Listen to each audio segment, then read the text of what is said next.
gaalkacyo waa magaalada xarunta u ah gobolka Mudug. Juqraafi ahaan waxay dhacdaa waqooyiga bartamaha Soomaaliya.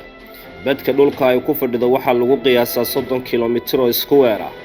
Waa magaalo ka mid ah magaalooyinkii Soomaaliya ay saameeyeen dagaaladii sokeeye ee qabiilka salka ku hayay burburkii dawladda dhexe kadib. Iminka gaalkacyo waa magaalo heshiis lagu yahay wada deganaanshaheeda ayna ka wada taliyaan maamulada Puntland iyo Galmudug kuwaasoo hadda uu ka dhaxeeyo xiriir iskaashi oo dhanka amniga ah. barnaamijkeena taxanaha afmeer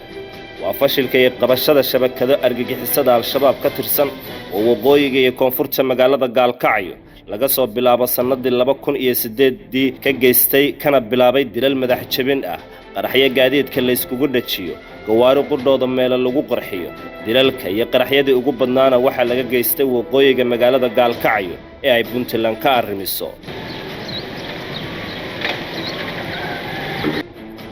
badi waxaa shirqolladaasi lagu dhakray haldoorkii iyo aqligii waqooyiga magaalada gaalkacyo ha noqdaan madax dawladeed, saraakiil ciidan, ganacsato, nabadoonno, aqoon-yahano, haween iyo hoggaan dhalinyaro oo aad u firfircoon. geeridu marbay nolosha dhaantaaye inta ay dileen waxaa ka daran inta ay duleysteen oo leh nabadoonno, ganacsato iyo qaybaha kala duwan ee bulshada kuwaasoo heerka dulinimo ee ugu sarreeya la gaarsiiyey abid. aadna ka garan kartid in la yiri kama qayb geli kartaan aaska haldoorka indhaha u ahaa bulshada ee argagixisadu ay sida filinimada u dileen. waxaan idin sheegayaa odayaasha aan fiitada siinay oo nabadoonnada ah 120 kaar odayaalan u sii dhiibnay hal oday kama fadhiyo oo ehelna ah gobolkana ah kulligoodna jifidayadii ah mid kama joogo. oday waliba wuxuu leeyahay laba reer, laba guri oo ganjeelo waaweyn iyo baabuur ku socdo. nolol iyo xayaatuna sidaa ku raba. odayaashayda aan qaraabadanahay waxay ku ducaysan jireen markay salaada assalaamu calaykum yiraahdaan ilaahu gunaha naga dhigay. gunnimada ka weyn nin weyn oo laga soo wacayo maxay meesha leh hadda niman baatiga cabdi qaybdiin lahaa barihi wiil yar oo san aqoon soo wacayo oo leeyahay waa ku jeeda daanyeeriyo inaad tacsidii daba kariix tagtay oo dib u dhuuntay. gunnimada ka weyn oo labada reer iyo labada guri oo ganjeelada leh iyo gaariga uu ku xaragoonayo oo ka weyn oo raadinayo maxay tahay yaani nafta ku jirta qiimo male qiimo beesh. taariikhdu waa qormaysaa. waxaa iga su'aala dadka reer gaalkacyo miyaysan ogeyn in geerida iyo noloshuba ay gacanta Rabbi ku jirto? miyaysan ogeyn in nolosha dulinimada ay dhaanto sharaf ku dhimashada? taas markaanu ka nimaano waxaa intaas dheer qaadista lacago baada oo si joogto ah looga qaado cadadkeeda saxda ah la aqoon. waxaana argagixisadu lacagahaas ugu yeertaa sakawaad balse waa naf ku bedelasho. maalinba meel ha joogto cabsida argagixisada ku beertay reer Mudug ee barisamaadkii xiniyaha iyo geesinimada lagu tuhmi jiray. xogo la isku haleyn karo oo barnaamijka afmeer la hadlay waxa ay tilmaamayaan in qaybo ka mid ah nabadoonnada gobolka Mudug ay markii dambe u bareereen in al-shabaab heshiisyo amni la saxiixdaan muddada u dhaxaysay 2017-2018. dhammaan heshiisyadaasi waxay salka ku hayeen in argagixisada al-shabaab ay la shaqeeyaan, awaamiirtooda qaataan, u duleysnaadaan, cabsina ay ku noolaadaan. ku dhawaad 300 oo qof ayaa magaalada gaalkacyo lagu dilay intii u dhaxaysay 2008-2021 sida ay afmeer u sheegeen saraakiil ka tirsan laanta dib-u-baarista booliska ee CID-da kuwaasoo lagu dilay qaraxyo aan loo abayeelin oo ugu xasuus darnaa qaraxii ka dhacay xero dayax 21 Agost 2016.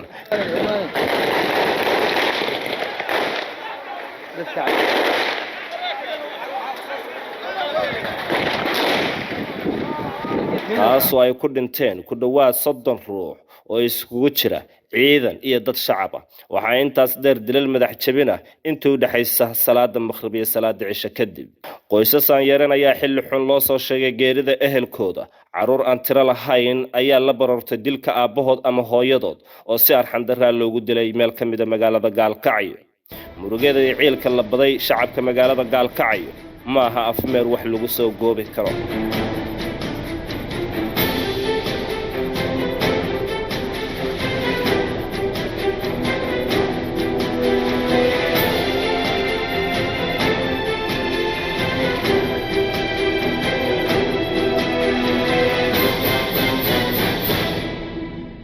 intaasi waa waxaad ogtahay ma kuu sheega hase yeeshee ahmiyadda barnaamijkeenna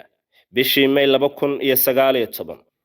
kormeerkii guusha horseeday ee isbeddelka amni ayuu magaalada Gaalkacyo ku yimid madaxweynaha dowladda Puntland Siciid Cabdullaahi Dani iyo wafdi uu hogaaminayo. Kormeerkaasi waxa uu heliyay kulamo uu madaxweynuhu ugu kurgalayay xaaladda gobolka Mudug, waxaana uu la kulmay isimada, ganacsatada, nabadoonnada iyo qaybaha kala duwan ee bulshada magaalada Gaalkacyo. kulamadaasoo idil waxa madaxweynaha iyo wafdigiisa waxgaradka gobolka Mudug u gudbiyeen cabasho la xiriirta jariimada aadka u fooshuxun ee argagixisada al-shabaab ku hayaan gobolka Mudug.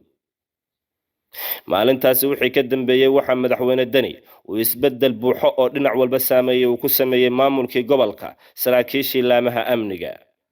waxaana xilligaasba uu soo magacaabay mas'uuliyiin iyo saraakiil cusub oo carcartooda leh, waana bilowgii go'aankii howlgalka sifaynta al-shabaab ee gobolka Mudug. hadal dhabti la arkay natiijadiisa ayuu madaxweyne Dani ka yiri magaalada Gaalkacyo intii uu kormeerka ku mareeyay qaybo ka mid ah magaalada, kaasoo ahaa jilib iyo jamaama Gaalkacyo looga talinayo oo macnaheedu yahay argagixisada wax fursada ugama banaana magaalada Gaalkacyo.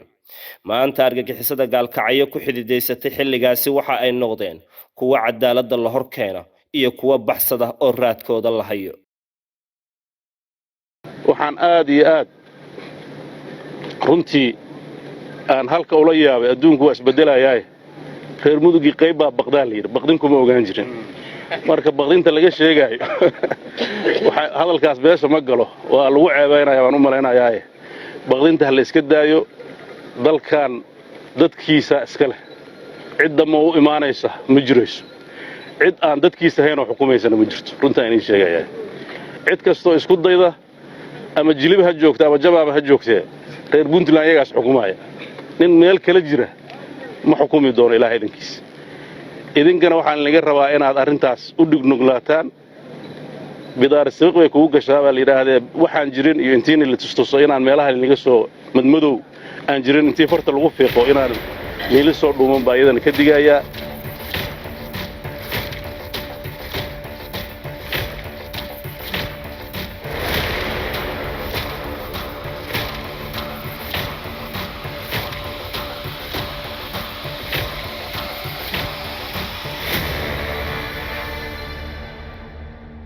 sida ay iskugu xirnaayeen argagixisadii gumaaday bulshada magaalada Gaalkacyo, tirada shabakadihii Gaalkacyo ka howlgalayay ee ka tirsanaa argagixisada al-shabaab, shirqooladii iyo dhagartii ay dadka ku leyn jireen, waxyaabaha u fududeyn jiray inay saldhigyo waaweyn ka dhigtaan magaalada Gaalkacyo, dadkii ay dileen intii iyagu afmeer afkooda ay uga sheegeen, dhaqaalihii ay ku qaadan jireen dilalka iyo qaraxyada, sida loo soo qorsheeyay dilalka dadkii ugu magaca dheeraa kuwii ay dileen. qaraxyadii ka dhacay magaalada Gaalkacyo labadeeda dhinac waa koonfurta iyo waqooyiga iyo sidii loo soo agaasimay. intuba barnaamijka afmeer ayaa mid ugu dul istaagi doona. taxanaha afmeer qaybtiisa koowaad waxaan ku soo qaadan doonaa horjoogihii argagixisada al-shabaab, wakiilka uga ahaa mid ka mid ah shabakadihii ugu horreeyay dilalka madax jabinta ka bilaaba magaalada Gaalkacyo. dilaagii isboortiska ahaa Faysal Gujis waa dilaaga aan ku bilaabayno taxanaha afmeer, kaasoo ah ninkii dilalkii ugu badnaa ka geysta magaalada Gaalkacyo. waa sida uu isagu u sheegay taxanaha afmeer. waa 32 sano jir ku dhashay dalka Sacuudiga kuna barbaaray magaalooyinka Muqdisho iyo Gaalkacyo ee Soomaaliya. horaantii 2008 ayuu argagixisada al-shabaab uga biiray magaalada Gaalkacyo, waxaana argagixisada al-shabaab ku soo daray Maxamed Axmed Cali Cawke oo loo garan ogyahay Jerry, oo ah jilaagii lahaa maskaxda iyo hindisaha al-shabaab ay uga howlgalaysay magaalada Gaalkacyo, kaasoo tiir dhexaad u ahaa dilalkii iyo qaraxyadii. yacni waa ninka ugu macnaha badan ilaa hadda shabakadaha la fashiliyay. dilaaga isboortiska sheekadiisa aan ku soo noqonne waxa uu isla sanadkii 2008 tababar amniyaadka ee madax jabinta iyo habka tuurista babooyinka loogu diray magaalada Muqdisho, gaar ahaan ceelasha biyaha. waa halkii bilowga u ahayd wadadiisii daadinta dhiigga haldoorka magaalada Gaalkacyo. ficnaan lahayda in maalintaasi uu helo cid la taliso oo wadadaasi ka hor istaagta. magacaygu waxa waa Faysal Axmed Bashiir. magacayga xarakayga waxa waa Gujis. xarakada waxa ugu soo daray Maxamed Axmed Cali Cawke oo loo yaqaano Jerry. goorma dhalatay, halkee ku dhalatay, aqoontaadu maxay dhan tahay, xagee uga baadhay, maxaad bartay? waxaan bartay waxaan ku barbashay Sacuudiga 1989 kadib waa ka nimid waxaan nimid Muqdisho dagaalkii 4 biloodkii baan ka soo kaxnay Muqdisho oo aan kalkacyo imid anoo yar kalkacyaan ku barbaaray dugsigayga hoose dhexe waxaan ku qaatay iskoolka ummadda alxamdulillah waqtigaas waxaan ahaa nin aad u da'yar kabacdi waxaan u gudbay iskoolka Yamayska oo aan ku bartay dugsiga sare at that time markaan dugsiga sare aan dhamaystay iskoolka Yamayska Yamayska International School waxaa gacanta igu dhigay Maxamed Axmed Cali Cawke oo i tashkiiliyay sanadkii 2008 wuxuu iga dhaadhiciyay systemka ee dawladdu ay ku shaqeynayso iyo dadkaba inay qaldan yihiin hadaa tahay marka aqligayga ma kala go'in sida maanta wax u kala garanayo uma kala garanayn fikir khaldan buu iga dhaadhiciyay oo ah dadkan inay yihiin dad gaala ah dawladda iyo shacabkeedana ay yihiin dad aan cadaaladda iyo sinaanta midnaba aan aqoon oo mar walba dadka dulmiya wuxuu iga dhaadhiciyay hawsha uu ii idmaday ama wuxuu igu tashkiiliyay ahayd in aan noqdo groupkiisa shabaabka ah markaas fikirkayga ma kala go'in fikradu igu shubay bas khaldan wax u fahmay markaas nin daayar baaha alxamdulillah rabbil alamin reer baan yeeshay dad walaalaha baa ila dhashay ayuu ay ogeyn baa magaalada ka anbabax 2008 bishii 3 oo aan aaday Muqdisho si aan u soo qaato tababarka amniyaadka oo madax jabiska ah iyo qaabka loo tuuro bambooyinka asagoo igu hagaya ninka mudiirka ah ama macalinka wax tababara oo igu hagayo oo yiri wiilkii gaari baan soo saaray safar dheer kadib Muqdisho anoo nabadaan tagay waxaan tagay Muqdisho waxaan ku degay xaafad oo ii tilmaamay jeeri iyadoo hooyaday ay degan tahay walaalahayna ay degan yihiin maalin kadib waxa ii yimid baabuur oo liiri ninkii jeeri soo dirso adiga ma haaway soo baxbaalin sidii ma isku raacnay waxa aanay ceelasha biyaha meeshaas taqriiban meel aan ku qiyaasayo 5 kilomitir ceelasha biyaha waxa ka tahay waqooyi galbeed meesha tababarkana lagu sii markaas waxaan la baray qaabka bistoolada loo qabsado iyo sida qofka loogu dilo bistoolada 2 biloodna waxaan la baray habka loo tuuro bambooyinka F1 yaa kugu soo dhaweeyay meesha tababarka waxa igu soo dhaweeyay macalinka magaciisa saddexan baan ahay waxa la dhahaa Abu Mustafa laakiin lahjadiisa markaan sii fiiriyay wuxuu ahaa nin Soomaali sujuu ah tababarkii markuu ii dhamaaday waxaan ku ahay meesha 5 qof shanteena nin boqol buu deganaa nin wareysan karana ma jirin nin kale isxaq wareysanay وانا لك الإعلان يجري نوال بقول كيسة وحلو كان يجري تسهيلات وباهية سيدا كتاب القرآن كأ وناديس صدح ذا وقتي ما شاء الله كيني مركز كدب مركز توبرك العادية كليه بان كل مجر إيو وقتك الصلاة بان كل مجر توبرك كدب مركز توبرك نوع ماضي وانا لسوا عم ببحشي aniga shakhsi ahaanteeda Faysal gobolka Mudug baan ka tagay gobolka Mudug baa liis aan bixiyay si aan ugu tago Maxamed Axmed Cali Cawke oo loo yaqaan Jeeri oo Ameerika ah markaas oo markii horena diray aniga oo aan baxshay tashkiilinteedana laha alxamdulillah rabbil alamin ana nabad qaba aan gobolkayga ku soo laabtay markaan tababarka soo dhameystay si aan waxa aan soo bartay aan ugu xog waramo anyhow waxa dhacday inaan ku kulanno masaajidka Ramadaan waa duhur ah maalin sabtiya 6 saac bar waa soo raacnay waxaan fariisanay meheradu asagoo ka shaqaynay oo ahayd markii hore meeshu igu tashkiiliyey waraysi kadib waxaan iska waraysanay tababarkii siduu ahaa raggii ku soo dhaweeyeen wax dhiba miyaa la kulantay mid walbana waxaa uga warramay sida saxda ahayd wax dhiba iyo waxa caqalad ah kalama kulmin meeshii uu igu tashkiiliyey meheradu asagoo ka shaqaynayay inuu lahaa in kale allahu aclam laakiin anigu markaas waxaa iga dhaadhacsaneyd meheradu asagoo inuu lahaa tashkiilintu markaas waa yaraa haddaa tahay nin yar baa 13 sano ka hor nin yar baa 31 sano hadda 31 baan jira waxaa soo haraysay 18 jir nin yar baa laakiin markaas qaangaaro laakiin caqligiisa aan si fiican u kala go'in maxaa saxan maxaa khaldan ana fahmin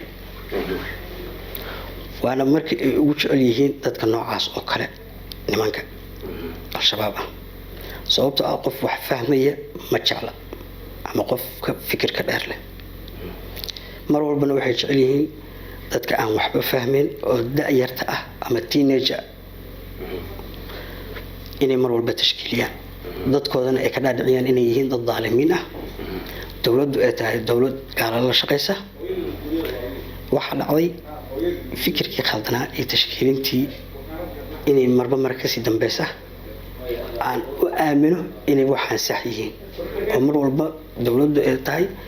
dad kuwa dadka ku tacdiya ah oo cadaalad iyo sinaantoona aana ka shaqayn fikradii markaasna ma haysan qof saaxiib ah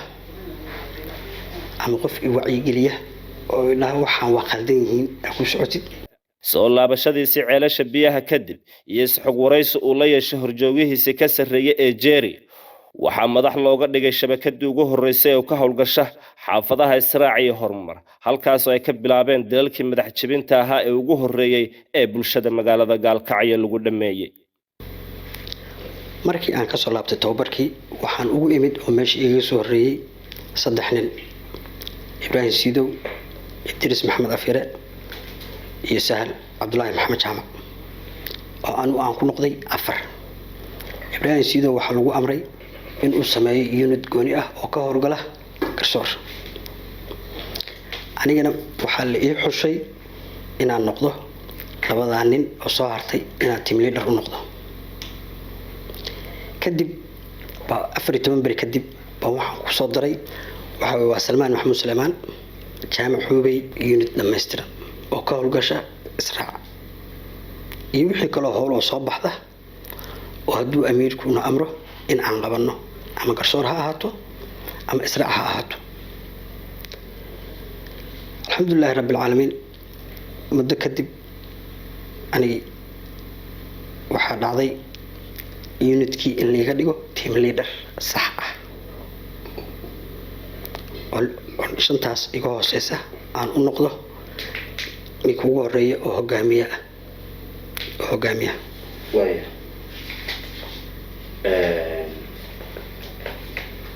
saasa waxa uu noqotay inuu dhameystiran waxa uu si kalsooni iyo deganaan ka muuqato u sharaxaya qorshaha dhagarta iyo sida loo maleego dilalka madax jabinta ah ee bulshada haldoorka u ahayd magaalada Gaalkacyo waxa uu mid u sharaxaya marka la doonayo in la dhagro qof aan ilaalo lahayn iyo kan ilaalada leh qudhiisa oo hab ka duwan kii hore loo wajahayo waa kan isagoo sharaxaya dhagartii iyo khiyaanadii ay dadka reer Gaalkacyo ku dhameeyeen alxamdulilaahi rabbil caalamiin howlgalka waxa habeen aan ugu dooranay waxa ahayd waa madow hadii howlgalka maalin la dhaho qof walba arkay meeshan waa Gaalkacyo ila aqoonsado baladi dayaha qofkaas waxa ku soo hartay habeenkii la howlgalayo positionada la kala leeyahay ama qaabka wax loo dilayo alxamdulilaahi rabbil caalamiin laba qaab waajid ah oo dadka lagu dilayo oo madax jabiska ah marka koowaad qofka la dilayo ama la rabo in la dilo waa la sahmiyaa oo rag baa u xilsaaran sahmintaas. sahankaas muddo waxaa la siiyaa 3 beri ama 4 beri. 4 beri oo la sahminayo amarku wuxuu ka imaanayaa maxamed axmed cali cooke oo loo yaqaano jeeri. qofkaas waa la dabagelayaa CV-giisa la soo ogaanaya. CV-giisa markii la soo ogaado qofkaas waxaa dhacaysa in la sameeyo 2 habeen oo extra ah meelaha uu tagayo sida inuu hub wato iyo in kale. okay, qofka hadduu yahay qof shacab ah ama staff uu leeyahay 2 qaab weyn. qofka markuu shacabka yahay oo la soo ogaado xogtiisa kadib baa waxaa loo howlgalayaa 3 nin. qofka markuu shacabka yahay 2 hawsha ay leedahay oo mid hadduu baqo kan kale u fuliyo oo u dhammaystiro ama uu qalqalo. midna wuxuu gacanta koowaad iyo gacanta labaad. haddii gacanta koowaad uu baqo ama cabsi laga dareemo si gacanta labaad ee hawsha u dhammaystirto. qofka saddexaad waa qofka sahminaya oo dadka marin habaabinaya oo dhahaya nimankii meeshaani ka baxeen. waxaa ku soo hartay qofka markuu hub wato ama uu yahay qof dhiifoon ya hubinta meedka waxaa leh ninka sahminta ah oo saddexaad baa shaqooyinkaas oo dhan isku leh. okay, qofka markuu staff wato tusaalahaan waxaa lagu baxayaa 5 nin. 5 nin qofkaas positionka qof walba position buu leeyahay. positionka koowaad haddii 5 ma hubaysna waxaa hubaysan at least 3 ama 2. laakiin muhiimaddu waxa ay tahay hawshaas in la fuliyo. okay, 5 nin haddii markaas hubka la haysto ay ku filan tahay waa laga badsan karaa oo isku tababar yihiin nimanku. waxaa dhacaysa qofka meesha uu marayo inay tahay meel iftiina. 3 qof oo ugu horeysa oo marinka ninka uu marayo ay taagan yihiin ayagoo isku mashquulinaya si inay ciyaaro ka sheekaysanayaan ama ay banooni ka yimaadeen oo ay daalan yihiin oo meesha ku sheekaysanayaan. qofkiina ma fahmayo inuu asaga loo socdo. waa u gudbay tusaalahaan wadadii uu galayo waxaa uga horeeya qof kale. qofka kale ninkan markuu u daba maro hadduu difaac ku jiray wuxuu aaminayaa in aan asaga loo socon oo suspectiga uu qabay badnaa ama dhiifanaantii habacsanaan baa la dareemaya. habacsanaantii markii la dareemo ninkii ma tegina ninkiibu haddana soo dabagalaya. ma soo dabagalay kan kale oo luuqa diyaarka ku ah bistoolada already oo u raacsantaha xabadda gacantuna ku haystaa. at the moment markuu ninka garab marayo oo isdhaafi rabaan xabadda koowaad ama madaxa uga aado ama wadnaha uga aado ama lugta uga aado ninkaas horta xabadda bilaabay. ninkii kale oo ninkii soo daba socday baa ninkan inta daba maro ninka madaxa ku dhufanaya. waa hadduu hubaysan yahay. hadduu staff watana 5 tubo waa la howlgalayaa. ninka ugu horeeya markuu uu daba maro luuq waa looga hormaraya. ma looga hormaray staffka already waxaa daba taagan 2 nin oo iska dhigaysa niman wadada ayagana maraya. waxay sameynayaan ninkii markuu u soo maro oo loo baahan yahay waxaa dhacaysa ninkan luuqaanu ka soo baxa. at the moment uu ka soo baxaya ninkan staffka ah kama dhaadhacsana ninkaana loo socdaa. 2na waxay ka dambaysaa staff. waxay isla meeshan waa luuqna qof ka saamara waana mugdi. magar even hadduu staffka xataa horeeyo already nin baa diyaar u ah inuu staffkaas meeleeyo oo xabadda u ku dhufto. number 1. number 2 wuxuu leeyahay ninka marka staffka loo yahay inuu asna u dilo. waxaa dhici karta staffka iyo ninkaba inay hubaysan yihiin. at the moment 5 tuba waxay ku soo galayaan sida aan sheegay 3 gadaale iyo 2 hore. ninkii markuu staafka u wato saasina wax walba ay ku dhacayaan waana sida tababarka naloo siiyey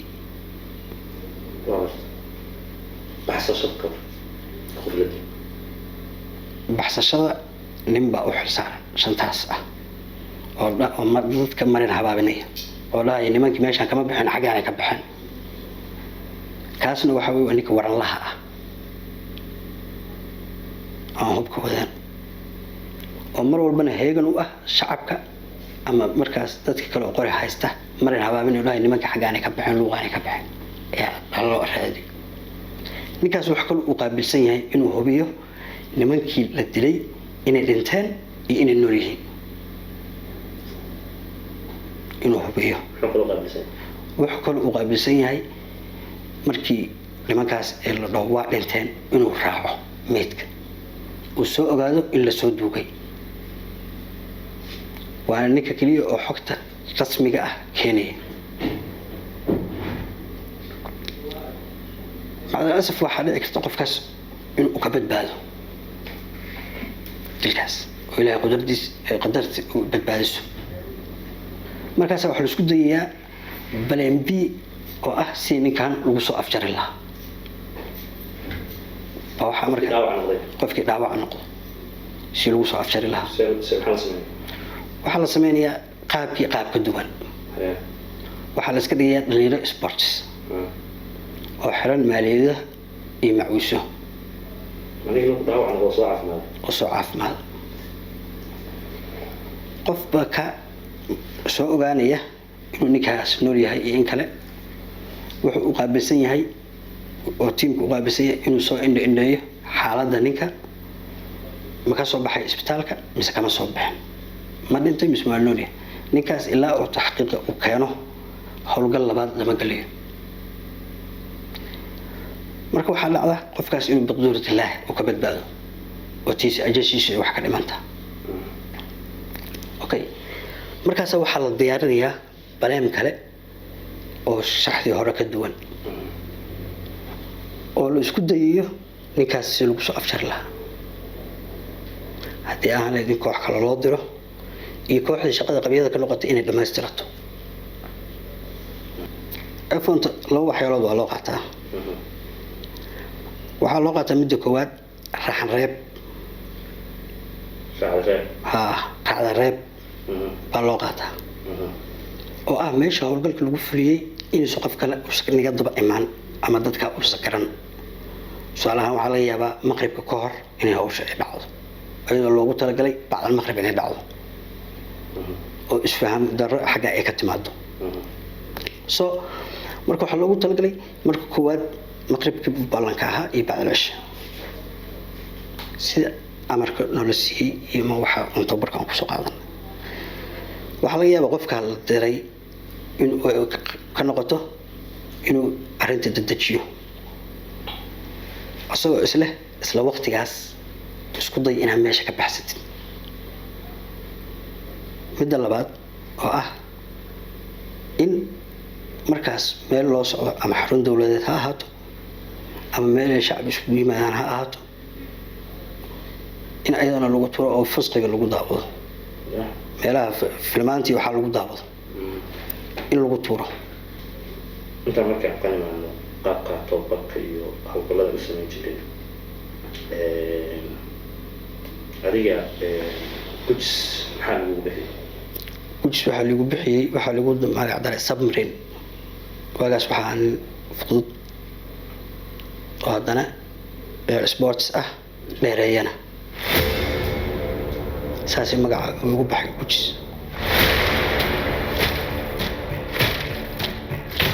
aniga ka faysal ahaan faysal axmed bashiir oo faysal gujis ah waxaan gacanta koowaad aan lahaa 15 qof inta hadda aan ka xasuusto waxaa ugu horeeya